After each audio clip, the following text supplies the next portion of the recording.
edition of T Watches a Scary Movie. I, of course, am T, and we are talking scary movies. I appreciate you tuning in for another brand new review tonight. Remember, new episodes go up every Wednesday night at 8:30 p.m. Mountain Standard Time. The best way to stay up to date with those new videos dropping is to get subscribed to my link tree, which you can find at linktr.ee/T Scary Movie. That's going to get you linked out to my YouTube page for the video versions, to all your favorite podcasting platforms for the audio-only versions, my TikTok, my Letterboxd written reviews, all the stuff that I am talking about in the world of horror. So make sure to hit that subscribe button, especially because if you're watching this live, it is not Wednesday. I get other reviews up during the week. It's the only way to stay up to date. Recently, I got a chance to talk Critters. I got a chance to talk some of the missing gems of 2023. And tonight, folks, I am talking The Passenger, one of the strongest horror films that we got last year. It's really going to send you through a loop. If you haven't seen this one, it's time to settle in, folks. This review is coming to you here 10 minutes or less. Now, The Passenger, starring Kyle Gallner and Johnny Berchold, tells the story of two young men who spend the day trying to learn a little bit more about life. And that's a very much oversimplification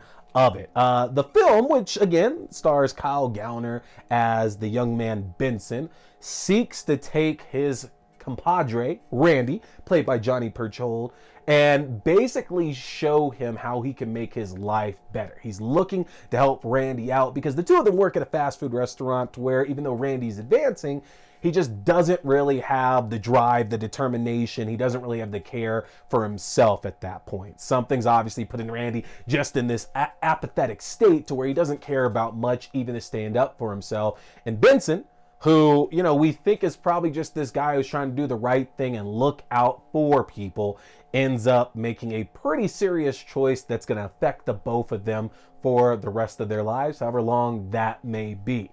Now, instantly, once things got going, because this movie kind of kicks into gear pretty fast once the inciting incident starts in the movie. And after that, it's hard not to get a feeling of, I compared it to Bully. If you've ever seen that with Nick Stahl and Brad Renfro, you know, the true story of this young man and his friends who decide that they're going to murder this other young man who's just been a complete hellraiser to all of them.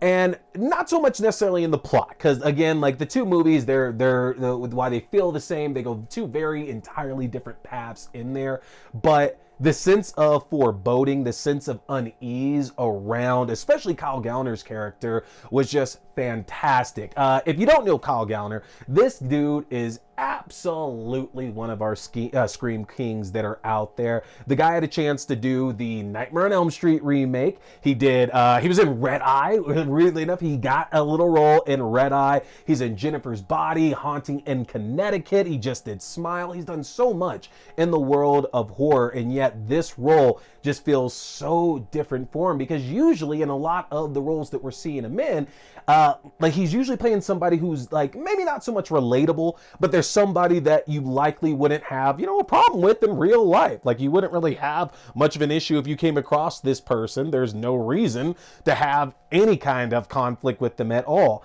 And yet, and still in this role, it feels so perfect for him, because there is absolutely this sense of foreboding throughout the entire movie, and just like this very like taut like line of tension with his character whenever he's around, because you never stop feeling like at any moment Benson's just gonna lash out and hit somebody or shoot somebody or hurt somebody, just because he's obviously like high strung. He's obviously dealing with quite a lot. There's clearly some schizophrenic tendencies in there for sure, because the guy is a psychopath for sure.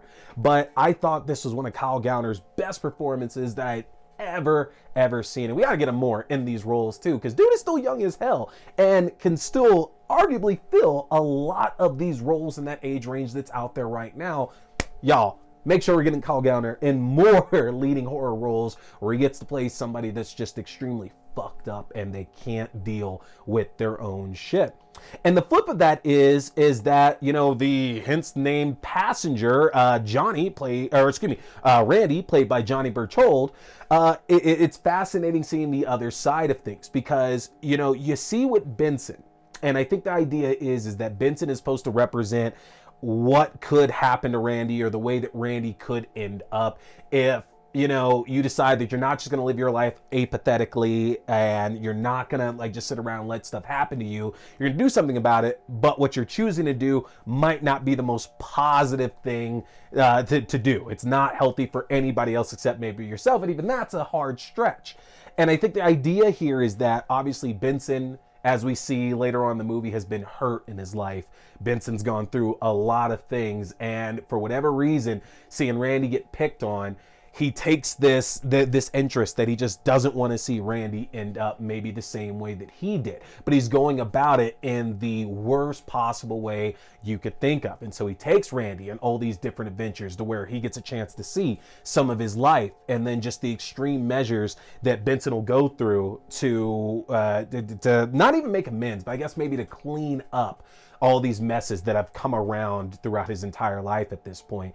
And I thought the most interesting thing about it that I kept going back to was every single time that Benson lashes out, every single time that a problem pops up, every single time that this extreme, unnerving, uncomfortable violence busts out in the passenger, you know, it's not long before Benson is talking to Randy and basically apologizing and saying, we're just going to forget about this. We're going to start afresh. We're going to start new. And it's crazy because, you know, the definition of insanity is like expecting something different to happen when you do it a million times over, right? And it's very clear that Benson has some issues, but he's trying the only way he knows how to do the right thing. And it's heartbreaking. It's a heartbreaking film because, you know, we're not rooting for Benson at all. You know, like we might be rooting for him as a person to maybe get what he ultimately needs to get out of this lifestyle he's been living for the longest time now.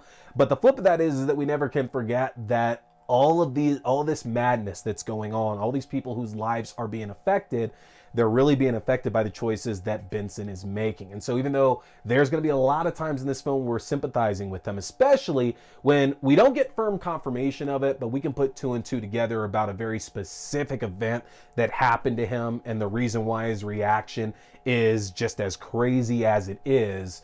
You know, we do get somewhat of an explanation for why he's psychopathic, why he's psychotic at that point.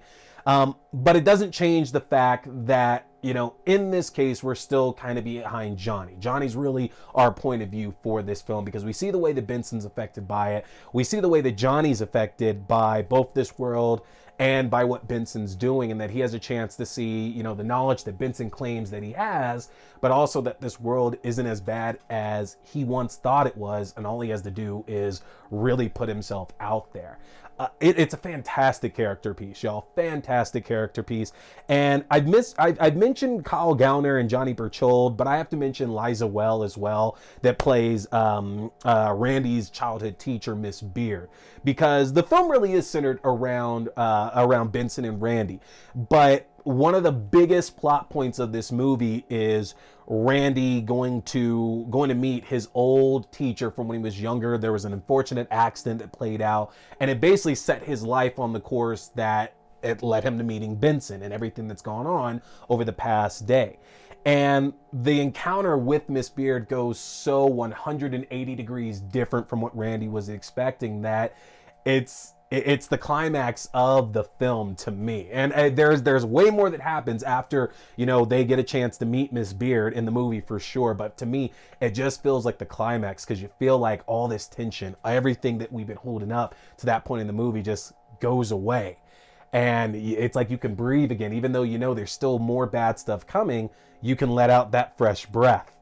And I was shocked. Like, guys, the cast in this film, just absolutely fantastic. It is a very brutal film, though. It is bloody, it is violent, and it's the kind of violence that's not going to sit well with you because it's not being used to make things like gorier or bloodier. It actually has an intent behind it. So I say watch with caution, but it's one of the best watches I've had in a while, folks.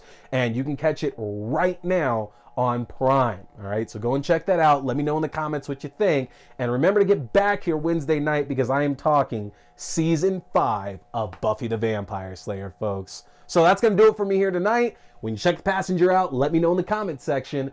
My name is T. We're talking scary movies. Stay scared, y'all.